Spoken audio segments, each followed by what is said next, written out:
Research Professor of Theology, Law, Culture, and Archaeology at Faith International University and Seminary in Tacoma, Washington. He and his wife Irina have taught and directed many tours in the Mediterranean and Middle East, including Israel, Greece, Egypt, Jordan, Italy, and Turkey, particularly with the Biblical Archaeological Society. Dr. House has taught biblical and theological studies at several universities and seminaries during a teaching career of over 50 years and has written 150 articles and 50 books, including the Evangelical Dictionary of World Religions, The Jesus Who Never Lived, Exposing False Christs and Finding the Real Jesus, the Zondervan Handbook of Biblical Archaeology, Israel, the Land and the People, an Evangelical Affirmation of God's Promises, and editor of the Nelson NKJV Study Bible and Nelson New Illustrated Bible Commentary.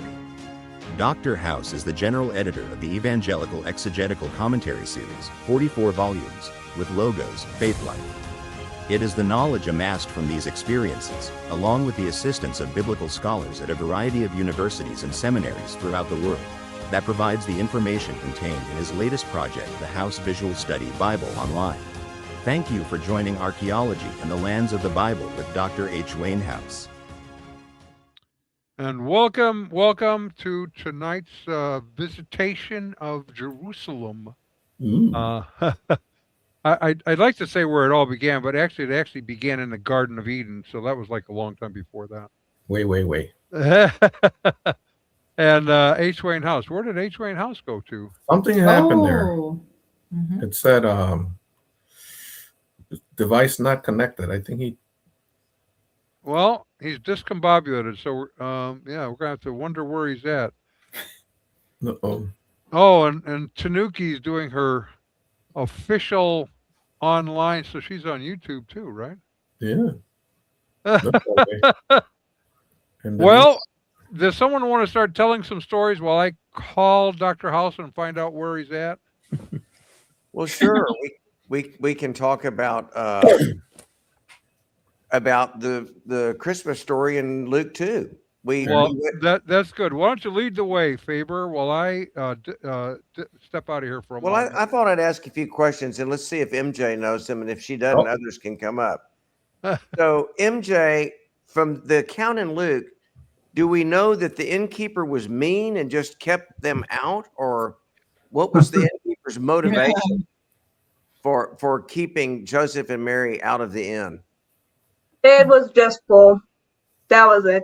There were just a bunch of people traveling to Bethlehem because of the census, so there was no room. So it was sorry.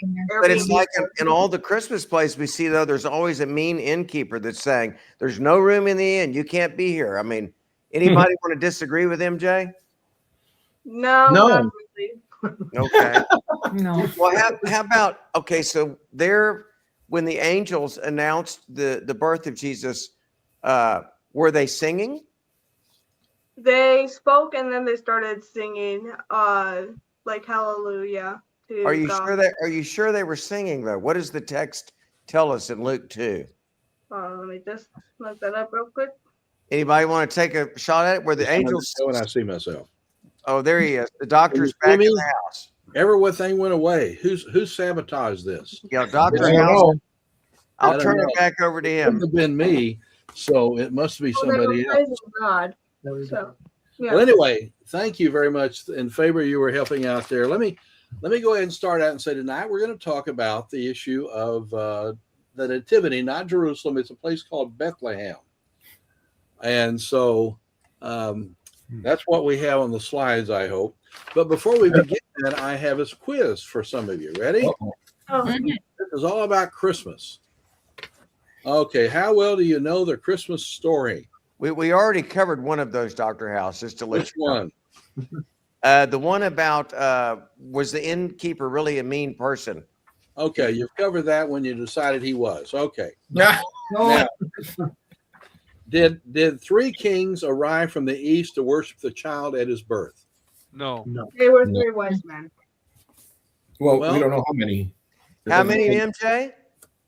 They were wise men, and most traditions say 3, but there could have been more. So yeah, they actually showed up. The question is, did they show up at the birth? No. Not the birth. They were a few weeks later. No, I'd say quite a few times later, because when he was about 1.5 to 2 years rate old. settled on how much time based on 2 years.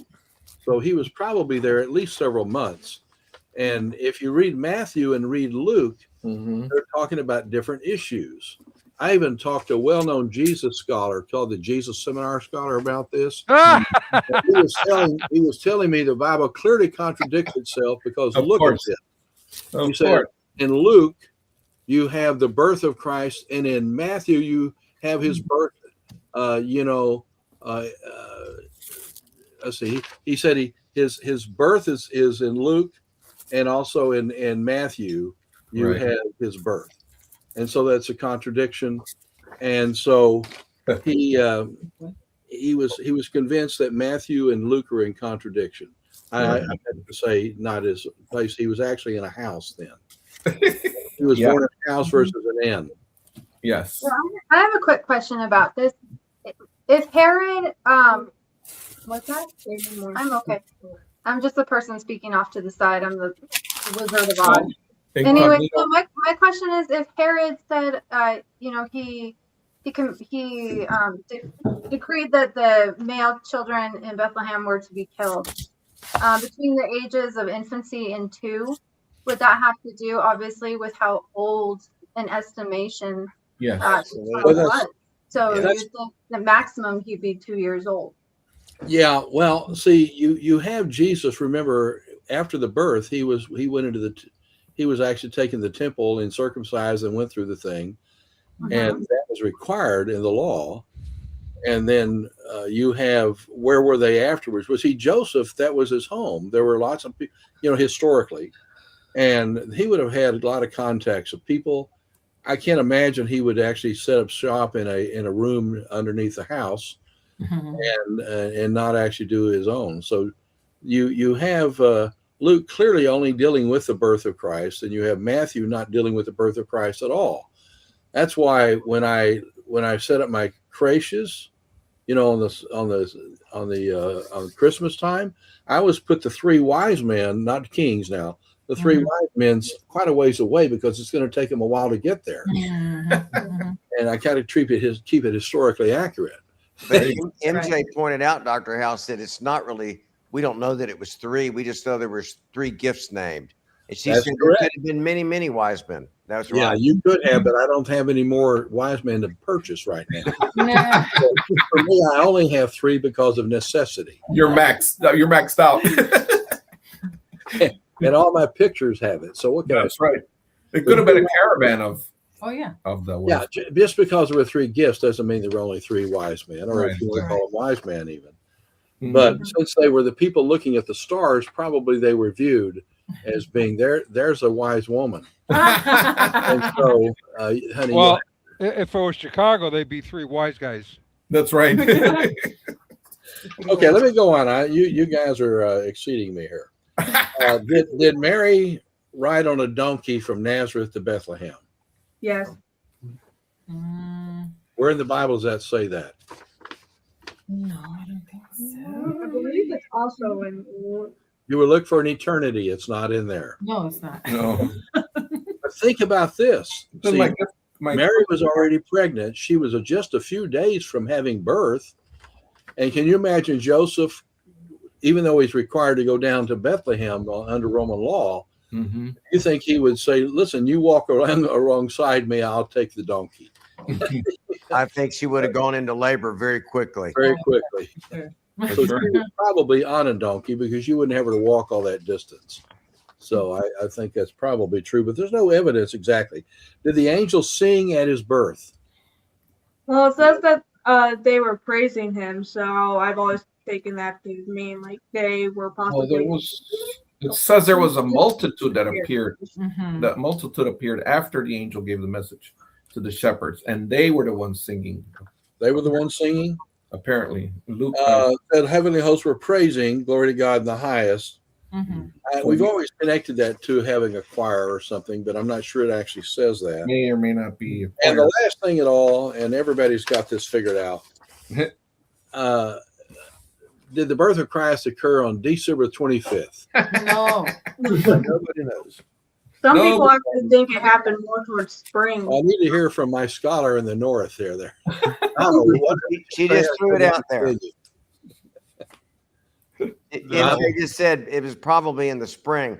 MJ, I said that to my wife this morning. She says, no, I think the evidence points that it was in the fall. But, you know, you'll learn sometime in life your wife may always disagree with you whatever time of year you say it is. So. Yeah, you can have said any time, right? I have to tell you, one of the best books I've read on this just came out about a month ago.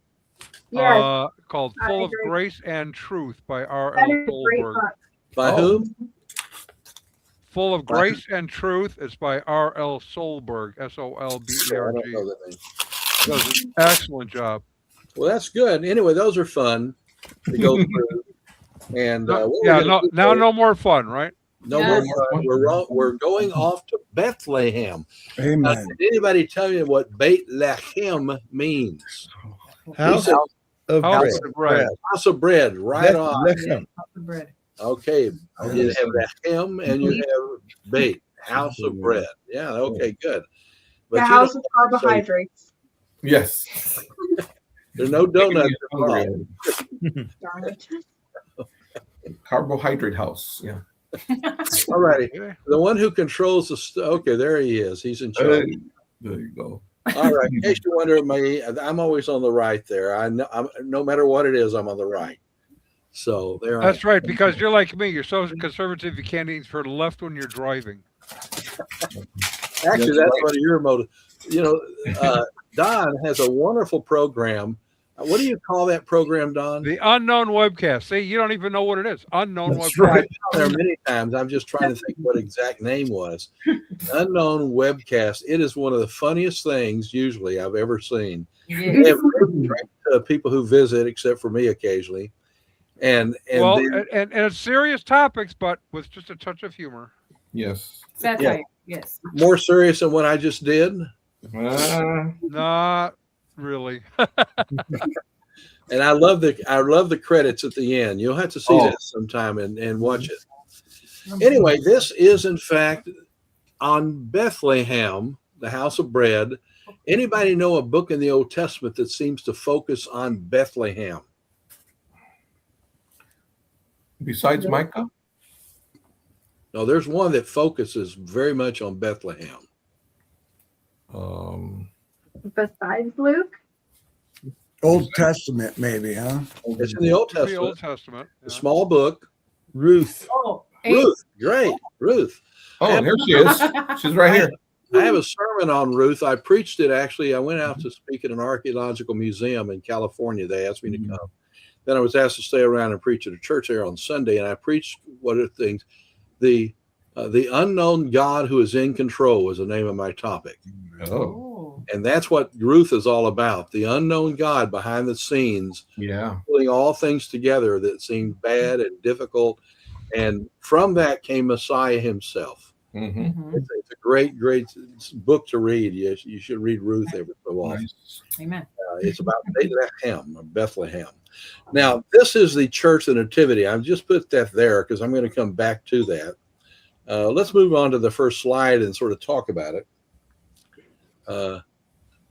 Okay, now I put that on there just to give you a perspective of how close Bethlehem is to Jerusalem.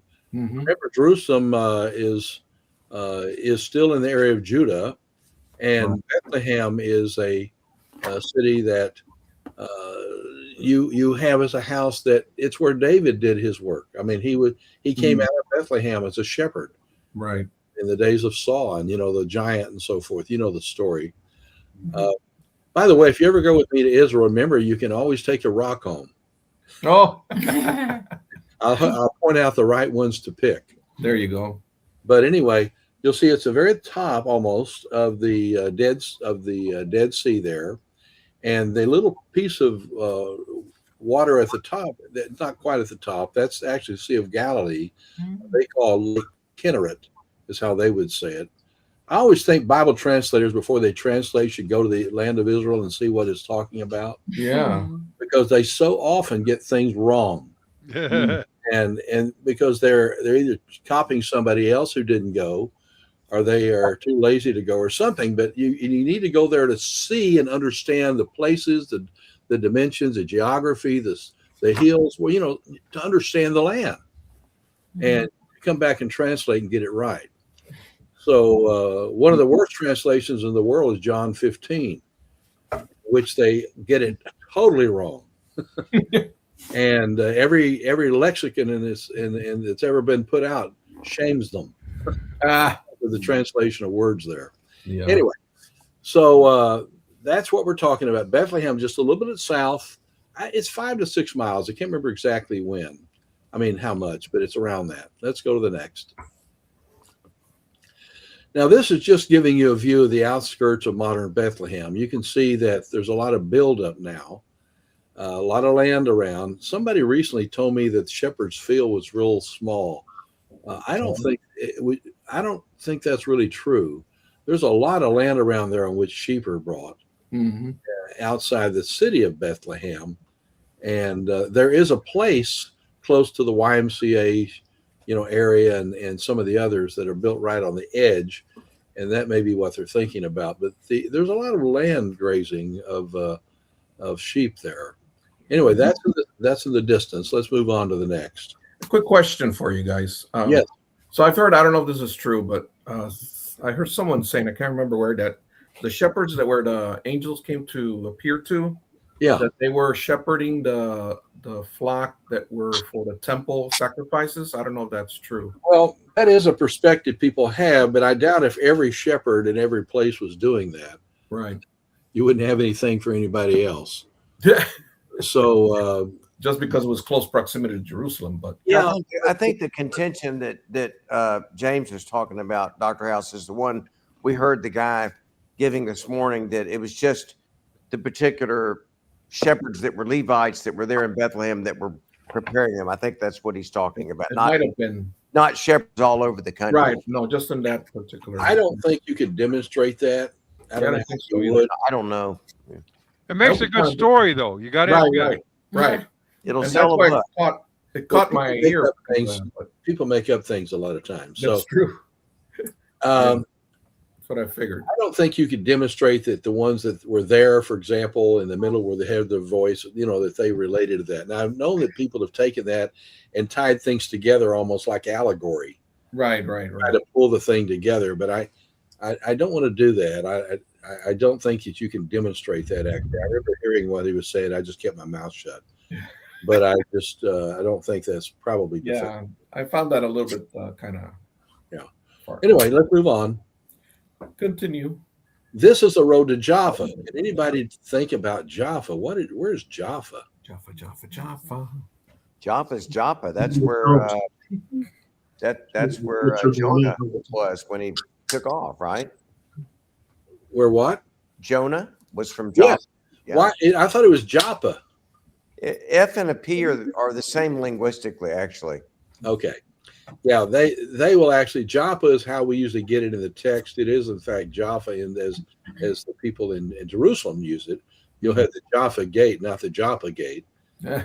And so, but that's a place that went down to where Jonah is. And I've gone to the place that Jonah was in and sort of see what it was like. I like to sort of look around and sort of see where the biblical places are and try to understand them better. It's right there on the sea, and it's not far south from what we think of as Tel Aviv today. Anybody been to Israel? Yeah. Okay, well, listen, if you haven't gone, I take tours every year. Take people and explain things to them. I tell my tour guides they can basically rest because I've had a lot of experiences over the many years of touring with tour guides. And I tell them they can rest. They can get us to where we need to be. And if it's something I need, I'll have them to help me. But basically to solve problems with people around there. But I try to explain because I want to connect everything to the Bible. Sure. Where people, when they go back home, they can read the Bible more intelligently. That's my purpose in being there to begin with. So we go down and look at places and try to understand, what the text is talking about. Down in Joppa, they do have a big well out there in the middle of the hall. It's not a real one. Oh, good. Oh. But that gives you a clue for what's going on there. One thing I always thought about interesting about that is that the biblical text that God prepared this fish. Some people say that, this couldn't happen in real life. Uh-huh. God can do quite honestly whatever he wants to do. Oh, yeah. And I think the attack on some of those things are based on the fact that they don't understand that God was always active and moving in and out of the world, doing things that accomplish his purposes. Exactly. So I don't have any trouble with that. But anyway, that's Road to Jaffa. Next. Well, okay. And pre-modern Bethlehem. Now, I only did this for you to give you a picture, and I found this as an old picture, in one of my books, because Bethlehem today is quite a different Bethlehem of the ancient world. And a lot of building has taken place. And of course, for a long time there, you had both Christians and Jews and Arabs who lived together in harmony, basically, and until you had Arafat. And then after that, everything sort of fell apart. He was too busy trying to collect his $2 billion that was in his bank when he died. Fortunately, he didn't have a chance to spend it. So a lot of problems came in, but they really built the town quite differently now. And I'm going to show you toward the end of the slides here on that. So let's keep moving, give you a feeling for the land. It's also a place, again, I just gave you a color shot of it. Oh, nice. These small places, and it doesn't look like a regular modern city the way this thing's built up. Continue on. But I'm going to go ahead and go on. I've used too much time on some other things. I'm going to pass up a couple things here and there. Did you say what the approximate population, might have been, or? Well, I know after Arafat about, I don't know, at one time it was about 80% Christian, and it's become about 80% Arab now. I doubt if there's hardly any Christians left. Most of them went up to Nazareth, up in that area. Nazareth is made up of Jews and Christians and Arabs, all three, quite a bit. But notice here, I did this deliberately. I just wanted to show you that it does snow in Israel. Wow. It's a lot of snow. When I went to live there at Kobe Bleak with the monks and the scholars there, Dominican scholars, I stayed there quite a while. And I was there during the Christmas time, and it snowed then too. It was so fun to get out there and think I'm in Israel and it's snowing. That is cool. And so this is an example. It does in fact snow, and it gets cold, which is the reason why I always take tours at different times of the year that it's snow time. All right, continue. That's a modern city, by the way. You can see the place that the pier comes up. From the Church of the Nativity. I picked this one. I had a black and white, but I found this one, a color one. These are sheep, in case you didn't know, and that's a shepherd. And shepherds and sheep are around there. But the thing I want to make clear, though, there are so many places in that area that people have sheep and shepherds. I mean, they say, well, this is a place, that it happened in reference to Jesus and so forth. I don't know how you figure that out. Yeah, there's lots of places that people herd sheep down there, and so I'm not sure how you would pick out which one and say that's a shepherd place. That right. They might have all had something to do with it. Who knows? So I try to. That would fit my little sheet a while ago I had though. Oh yeah. That's right. Let's keep moving. Kind of sheepish, right? A little different view of the land. See, this is all around Bethlehem. Wow. And some places those are basically trees, and they're all over the place. In other places, you have a lot of land that you feed sheep and other kind of animals, goats. They don't just do sheep, and so it's a fairly large area around Bethlehem. The area around it is far bigger than the city itself. Nice. Next. Yeah. Now, I give you this for only one reason. Oh, This is close to Bethlehem. This is called the Herodium. Sometimes M and N's are used in variations. You know, you sometimes say N and M. Usually it's Herodium. That, by the way, is a place that later on Herod, who went after Jesus, died and was buried there. A very tragedy. Not well known, but I didn't know him well, but I was around sometimes Ehud Netzer, who was a person who spent 30 years of his life trying to find the actual place of the burial of Herod. And they found it, found the tomb, found everything they needed. And they were having a celebration the next week, and he was leaning against a part of the stairs, and it wasn't stable, and it gave way, and he fell to his death at 30 feet below. And that was a real tragedy that he didn't have an opportunity to enjoy all the 30 years of work there. Wow. The Herodium. And we'll talk about the Herodium. I want to take you over there and let you see some of the stuff. And that'll be one of the things I want to do. And I'll take you some other places in Israel. Okay, Herodium. And again, I'm just going to move on right now. Continue on. Continue on? Yeah.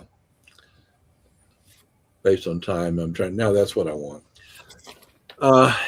Every single person you think about, Abraham, Isaac, and Jacob, that were within the covenant, not Esau and not Ishmael and so forth, but the people that were in the area we think of,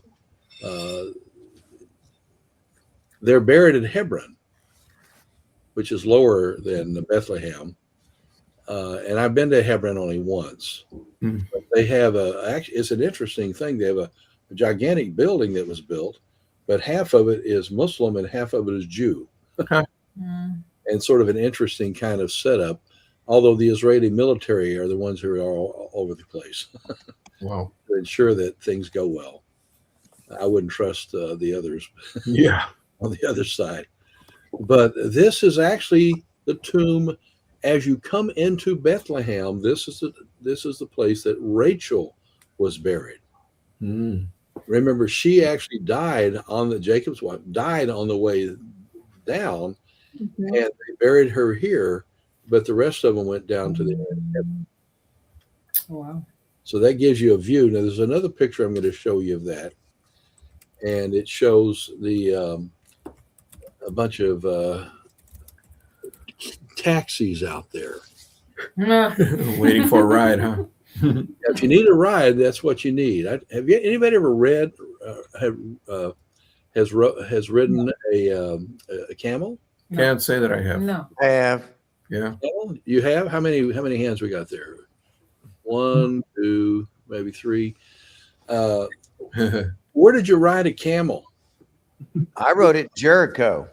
In Jericho. At the Renaissance Festival. Oh. We'll hit Jericho down the way. There's some interesting things at Jericho. But this is where Rachel was buried. But camels were the major form of transportation. And actually, they are great for the desert. They're fairly fast. They don't eat or drink. They don't have to be replenished very much. And I know that I've been there one time. Some guy, I wish Arena were here. Some guy offered, I don't know how many camels for her. Yeah, that actually happened to a friend of mine when I was in Israel. It was with a high school group, and she has blonde hair and blue eyes. We were in Jerusalem actually, and this guy came up. He was very, very, I wouldn't say aggressive, but he was very persistent. He offered 10 camels for her. It would not take no for an answer. Yeah. That's not common. I think Arena, I'd have to ask her, but I think something like 15 or 20 camels. Yeah. What do they want for the camels? What do they get in return? The girl. They got my wife, but that's it's a sacrifice. I would have told him 15 to 20. That's an insult. Make it 1,000. Yeah. Okay, I am a princess. I expect to be treated as such. There you go. Stand up for yourself. They don't even respect the marriage. They still offer the camels, huh? Oh yeah. Oh, they don't read. Well, their whole view of marriage is off limits. Okay.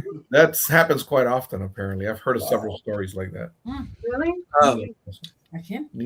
Have you ever ridden a camel? No. Not I've even seen in one. a dream.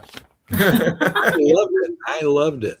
Comfortable. I was in the Sinai. Oh, by the way, did you read about St. Catherine's Monastery? It's been taken over by the terrorists. Ugh.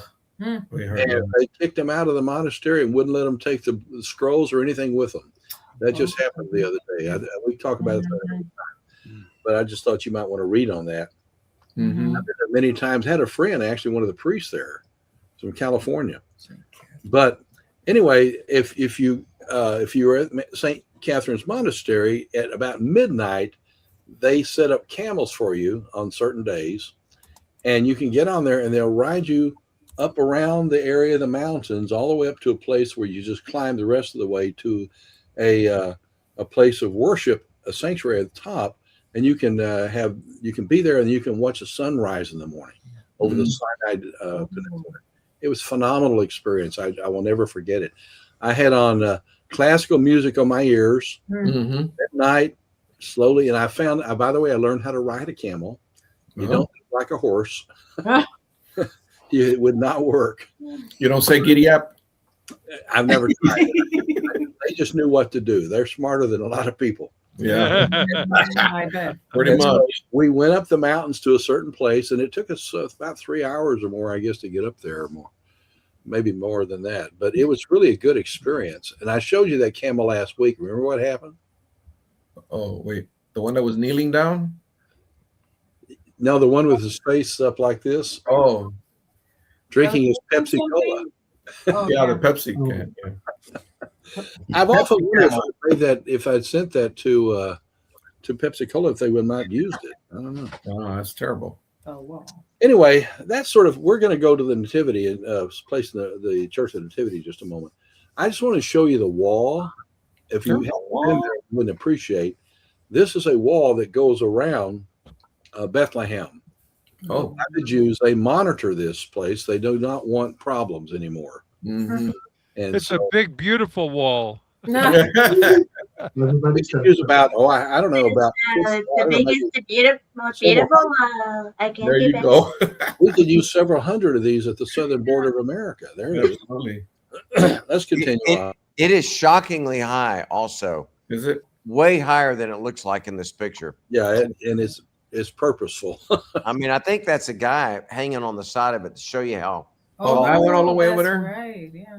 Yeah, go ahead and go on. I got two more slides. He's hanging around, huh? That Oh. one. No, it's not a guy. The guy. Oh, what is that? No, it's a light, I think. Camera. Flat lamp or camera, yeah. I'm not sure. One more. And now you'll get an idea. There you go. Oh, there you go. Yeah. If he were to How stand long over by has the that wall, been it's at least about 3 of him, probably high at least. Oh, higher than that. I'll look it up real quick. Do Okay. you know how long it's been there? It's been there since after the time of Arafat. Yeah, it looks like it's about 25 feet high. What? All right, 25. Okay. Wow. But I anyway, don't remember seeing the wall. I remember seeing chain link fences when I went. Well, there might be those behind it. Hey, Long time hey ago. guys, it's 39. It's 39 feet high. Oh, well, it doesn't look that high, I don't think. doesn't. That's what I was thinking. I was thinking about 50 feet tall. It's a shocking. Really? Really? Wow. Yeah. It's, Well, when you go to Bethlehem, you actually come to a checkpoint. You have to get through the Israelis to go in and out. In other words, it's carefully guarded because of the potential. Sure. But things are a little different probably now, since some of the guys like Arafat have been taken off the scene. But they had so many suicide bombers that would sneak in from Bethlehem. Yeah. They finally just put this giant wall up. Yeah, just not only suicide bombers, several other kinds. They have terrorists all over the place because anybody read anything on Islam? Mm-hmm. Oh, yeah. Anybody really read some stuff? Okay, because Finish the entire Quran. Islam is a very fascinating religion, not one that I would recommend for anybody. Of course, I believe in Christianity, as you know, but the point of it is, it is a hateful kind of view. I did a book called Evangelical Dictionary of World Religions. Also did a church book on world religions, a big thick one. If you ever want to read these things, it's amazing to see what some of these religious views are. But Islam must be the worst of all. If you were to look at every religion in the world. Let's keep moving. I want to get to the Church of Nativity here now. Church. Well, that gives you an idea inside the city. These are waterworks. These look very similar, though, to the ones you see at Laodicea in Turkey. The basic same kind of approach. Continue. There it is. Stars and Bucks Cafe. Stars and Bucks. Okay. That is a clear indication of civilization. For sure. Stealing other people's. Hold on, go back. I haven't finished with that one yet. Oh, no. Okay. Isn't that cultural appropriation or something? When I saw that, I thought Stars and Bucks. And then I went into Jerusalem across from one of the city gates, and they had a thing called like Kentucky Fried Chicken. It was what was that? It was something very similar. They've taken our kind of terminology and so forth and falafel fried chicken. Stars and Bucks Cafe. Anyway. Wow. Looking for a Starbucks. Oh, don't worry, bro. I got you. Stars and Bucks. That's right. I almost forgot something. This is a place I was able to meet, of course, much older, but one of the two boys found the Dead Sea Scrolls. Oh, is this where it was? Okay. Yeah, it was really crazy. And I didn't know who he was, but I had a friend who did. Okay. He introduced me to him. He's a quite older gentleman now. He may not be alive now, but that was very important to me. But I saw Star and Bucks. I thought that's great. Let's continue on. So did he say, "Hey, let's meet at Stars and Bucks"? You thought it was Starbucks or something? Yeah. Okay. Listen, I'm getting now into the issue of the nativity, and we've looked at a lot. I just want to introduce you to Bethlehem a little bit around there. But this is a cave. Now I want you to notice something. This cave has multiple rooms in it, as it were. Okay. It's not just the open area. You actually have separate components inside there underneath, and there probably at one time may have been even a house on top of it. It was a characteristic to have a house, and you also had a place below that you oftentimes keep the animals. But even in the ancient days, even animals sometimes, can you believe if people would even bring animals into their home? Yeah. Yeah. That's solicited not much of a joke because I've got cats in my home. Well, there you go. I agreed to one, and I ended up with 4. Yeah. So anyway, but what you had here is a place where people could stay, our animals could be taken care of, and both things did occur in the ancient world. It's not like our concept of Holiday Inn or something. And these weren't official places of staying. They would be places that would probably be offered by family or friends and things of that sort. But it's not an inn as we think of an inn. It's more like a place that they had an opportunity for people to stay the night or be protected from the weather and obviously animals too. But continue on. We've got 2 or 3 of these pictures. This is called the YMCA cave. There's 2 other places that are viewed as possible locations beside the Church of the Nativity as possible places of Christ's birth. But I'll explain more to you in just a second. If you can look in there very carefully, I purposely brought this picture because I didn't have any pictures I could find inside, and I'm sure I'd make it a couple, but I couldn't find them. If you were to walk down that little stairway, can you see the stairway? It's not a drop; it's a stair. Okay. And it's held up by these pillars, right, to protect it. And you had different rooms inside there. Now, to the right, you have a manger.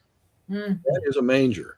It's not like the kind you see, in some churches or whatever. and big things of stone. They bring in these little wooden things with some hay. But this was actually a trough that people fed their animals from, both of,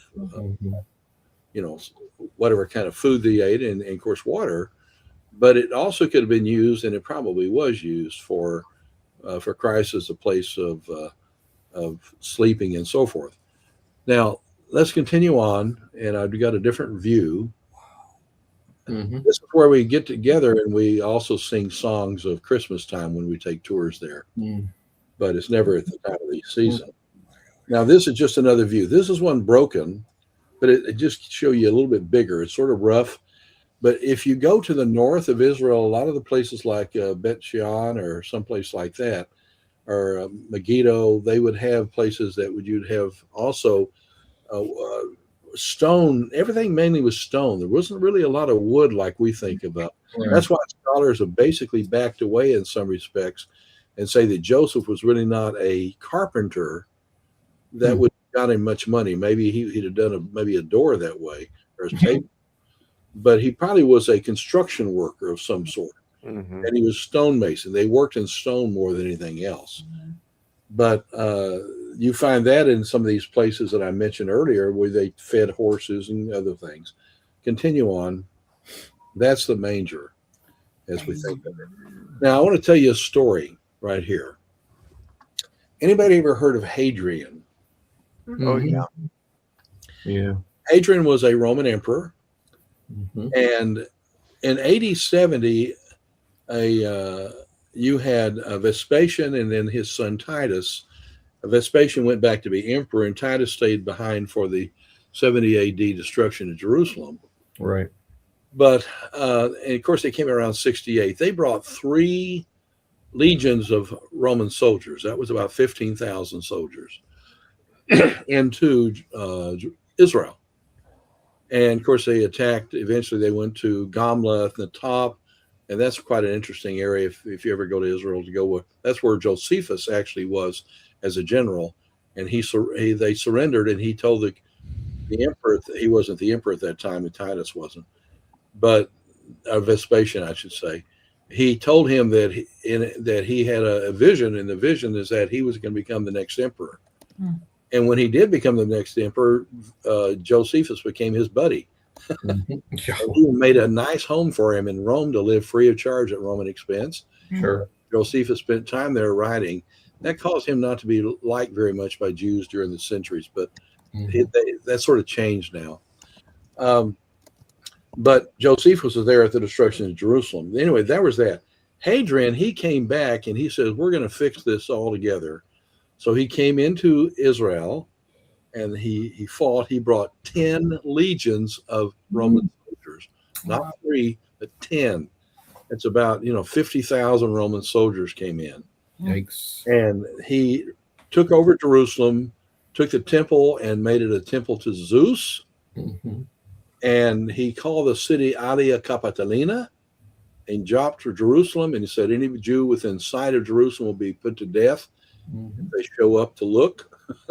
And what year was that? That was in AD 172 when he came in, and 132 and 135 when he did what I'm about to talk about. Okay. He changed the land of Philistia, which was made up of Greeks who came from Crete. They weren't any Arabs in Israel until 7 centuries after Christ. So all this discussion about them being their homeland in Palestine, that's a Latin word, not an Arab word, and it was from Greeks. And Palestina became the name for Philistia became the name for Palestina.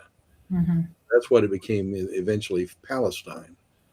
Now, so Hadrian came in, he took it over. Some Simon Bar Kokhba, you know that name probably.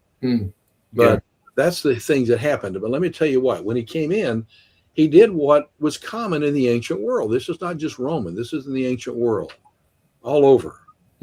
When you take over a place, you take the places of worship of the people you conquer, and you build something on that is to say, my God is better than your God. My God gave us this place, and you lost. Right. Your God. They recognized gods, but it was a fact of dominance and the religion. And so Hadrian, what he did, Zeus' place became what was a temple. He took and put where we have the Church of the Church of the Holy Sepulchre, and that location was where he built a temple to Venus or Aphrodite. Mm-hmm.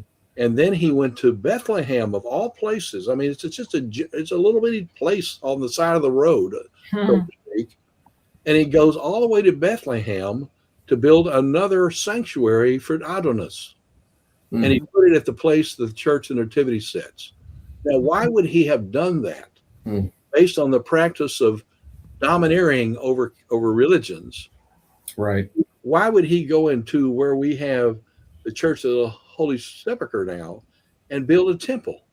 You got to figure that out. And when Constantine's mother, Helena, who was a Christian, came to Israel, she asked where, in fact, was Christ, crucified and the resurrection and so forth.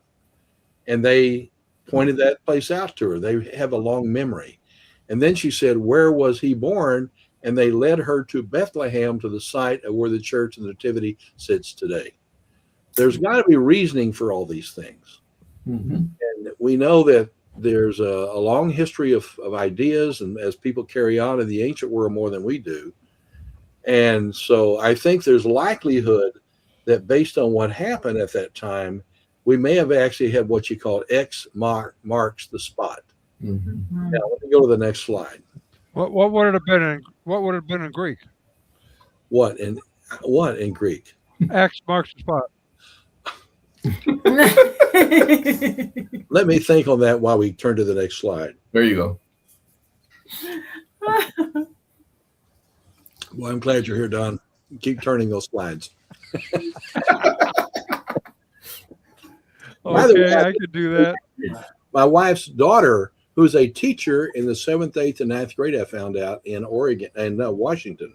Oh, she's over here. Can you see her? No. Oh, there you go. Okay. Welcome. She's here visiting for a couple weeks. So nice. I said you might want to come in and have some fun here with us. Sure. So excavating at the ancient site of Sodom should not be there. Oh, I accidentally left that on there. I'm going to do that with you later. Go back. Go back. Oh. Forget about the title. I somehow missed that. Okay. Anyway, the point of this is looking down on the Church of Nativity. Oh, okay. That's why I put this here, and I just forgot to change the slide thing. Oh, I see the cross. So it's a Church of the Nativity concealed. Is that what I see the cross there, right? I can see. If I could point my finger, I could point some things for you. If you take that middle section there and go, you'll sort of notice there's an opening in that area. And that you have to the right, you have part of the church, and then you move into the entrance I'm going to show you in a minute. And then on the other side, look where that little orange thing is up there. I ought to have a pointer. Anyway, that little orange thing that goes up. Okay, you see that? Needed to reach the little covering. That right there has a open area there. You see that open area? Yep. Okay, that open area is where they have the statue of Jerome, which I'm going to talk about next week with you a little bit. Jerome, who did the Vulgate. But then you come out of that building and you're in the open area. Now I'll show that to you. Go to the next one. Now, this is the open area that you just saw as you were looking down on it. There was a little opening, and then you had the side wall. That's what you were seeing when you're looking down, okay?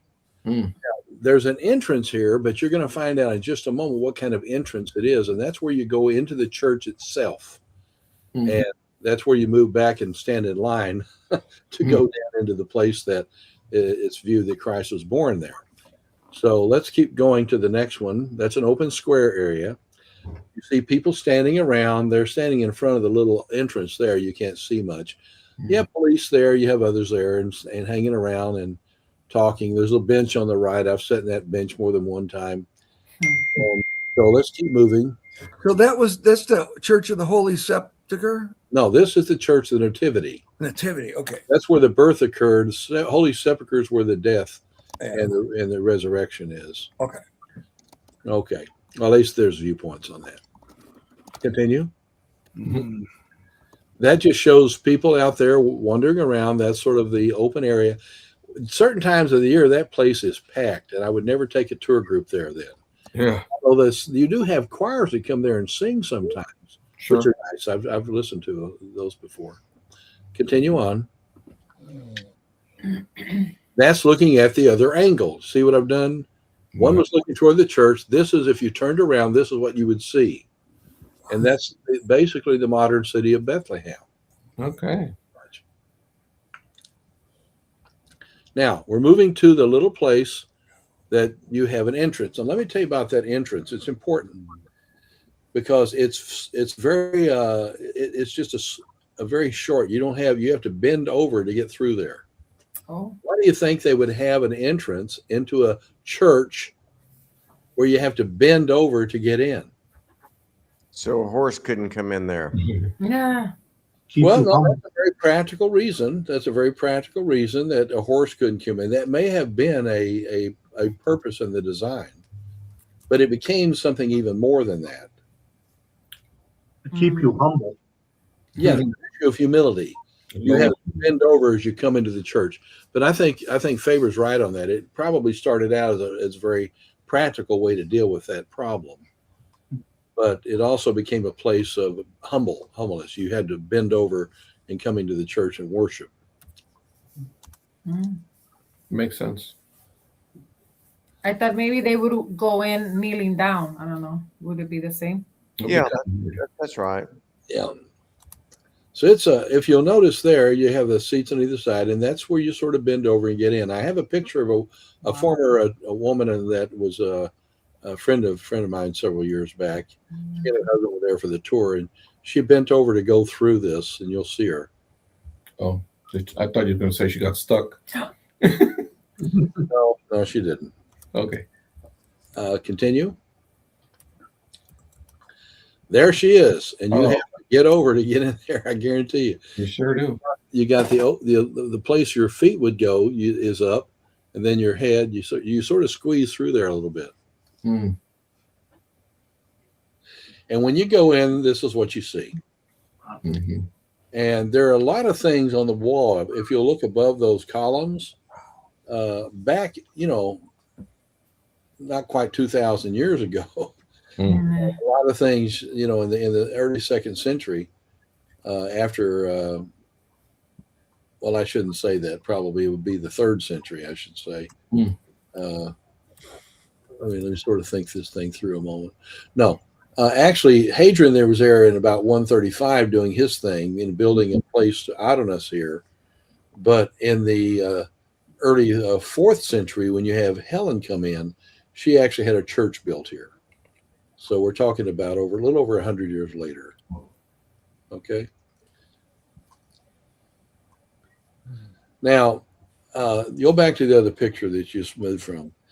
These are all interesting, and I have pictures of some of this, but I didn't think it would be that well. I can show you the pictures up above there, as people do. You have the cross up the top. They have some pictures throughout the building. There's also something here very important, because you had people that came into Israel at one time, and these were not the Arabs. But they came into Israel and took over much of the lands over there. But when they came to this church, they did not do any destruction, because they saw on the wall a picture of people who they thought were probably their kinsmen who had come here.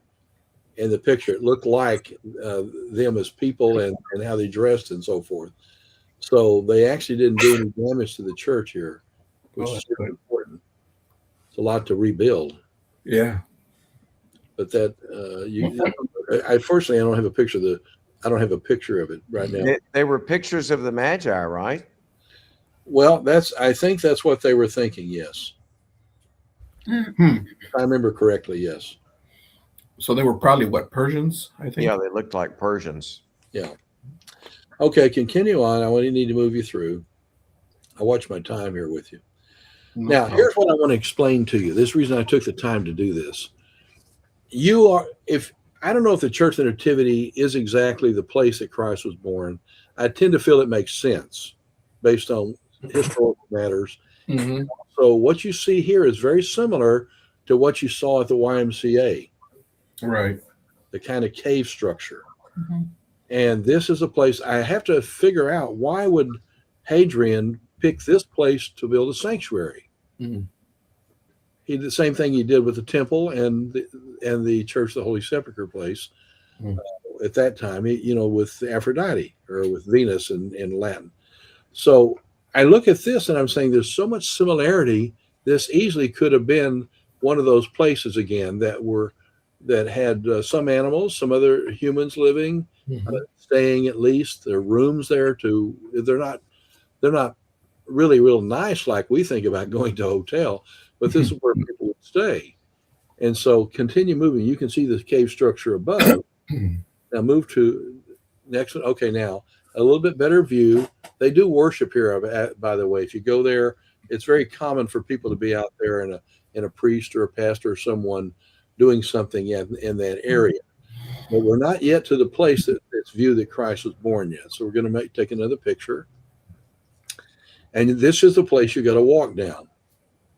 Okay. And you walk down that little, matter of fact, on one of my house visual study Bible, anybody use that yet? Mm-hmm. Yes. It's beginning to get more traction. More and more people are using it. Mm-hmm. So I spent a lot of time on that. And it gives you visual as well as images, the videos and word studies and everything imaginable we're doing and trying to get it done. But I have a video to explain it all at the end of the tunnel, because this tunnel actually goes to a place of a door and you can't get through the door. It doesn't open up. But it does demonstrate, particularly when you go on the other side of where that is, which you can, that this would have been an open area. And if you were going to have a baby and your husband's there and you're pregnant and you're giving birth, would you want to be close to the front or toward the back? Back. The back. And why is that? You don't want everybody looking at you. You want privacy. Yes. Also, you don't want wind and other kinds of things that might take place too. But you're right. It's a lot more privacy and protection. So you walk all the way down here, take the next picture, and it shows you a little bit farther in. And then on the other side, you'll see the door. Going. Now, this is inside. If you were to go then where you came in the church and go over to the right, there'd be a long line. You go down some steps, would come into this location, which is viewed to be the place where Christ was born.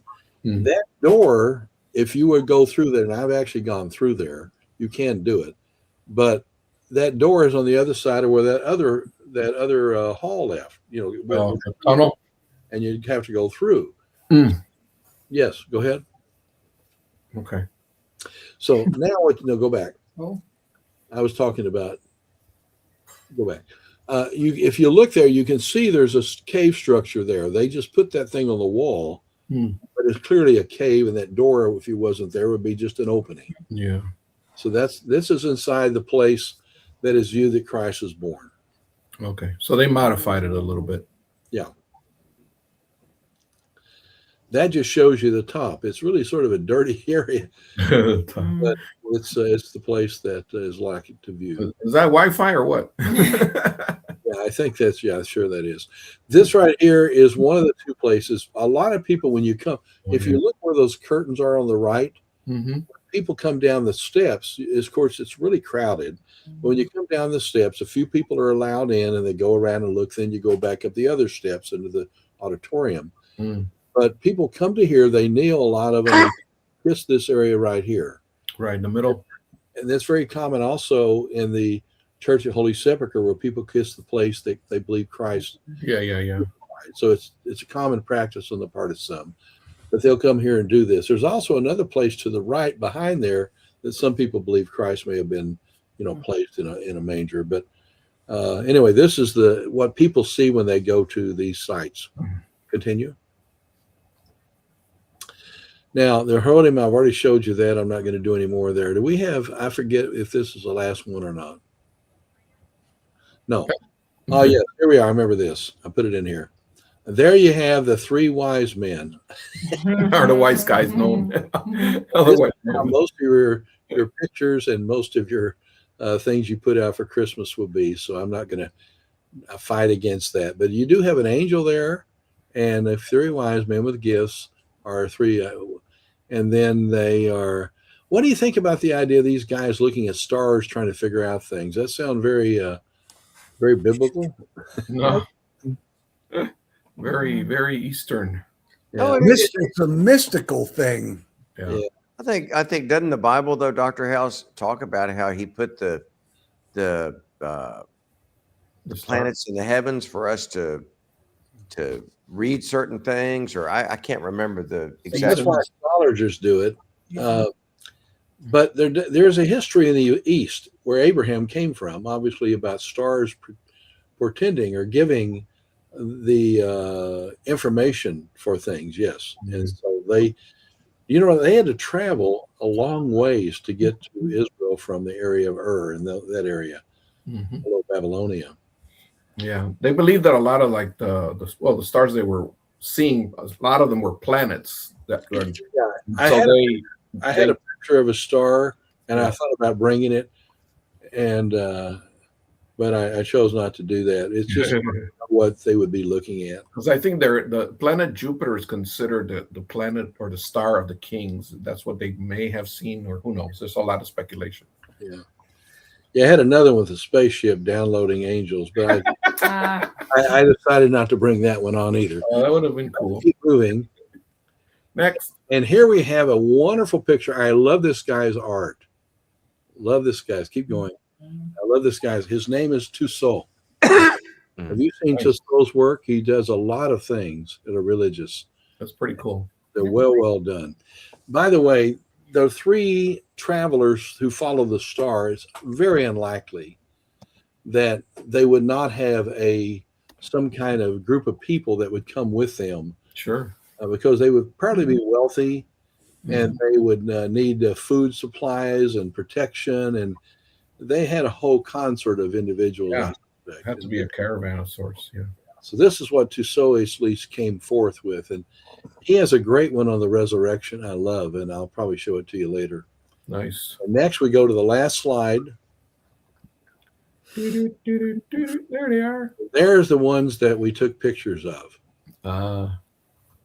They were sort of slow. So. They made it a little late, huh? Okay. Well, we pretty well covered it. I'm usually going over a lot, so I had to cut out some slides I normally would have put in, but I think that would cover it. What I'm going to do next time, we're probably going to go ahead and continue on.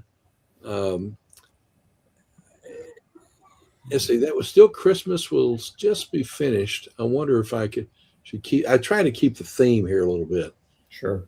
And we could go ahead and discuss other matters like the Herodium, which is quite interesting, which is where King Herod, was buried. But that keeps us in the land of Israel.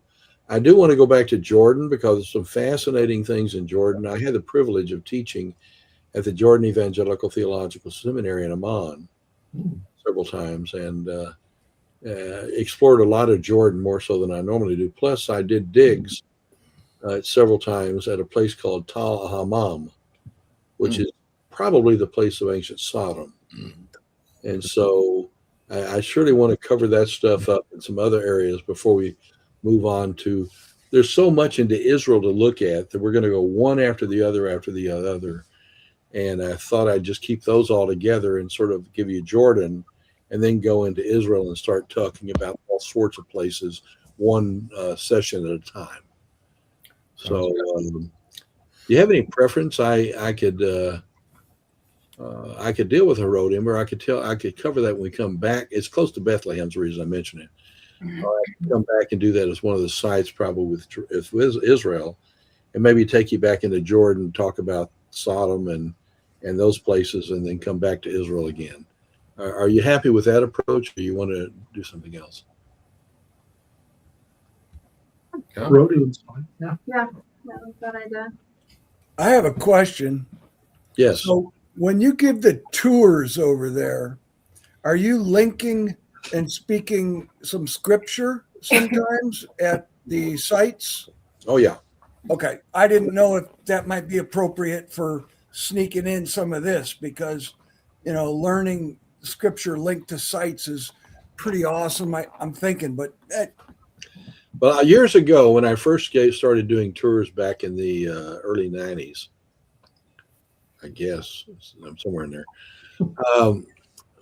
I let guides do a lot, and I found out that they didn't know a lot by and large. And I try not to be offensive, but I usually explain to them at the beginning that I'll be doing the teaching and explaining, and they can get us to the place, they can watch over things, and, they can be a part. But I want to take time to teach at every site we go, talk about the scripture and make you see why are we here looking at this site? What are we trying to get out of it? And what's the Bible talking about? Amen. So we do that every place I go. That's why I teach.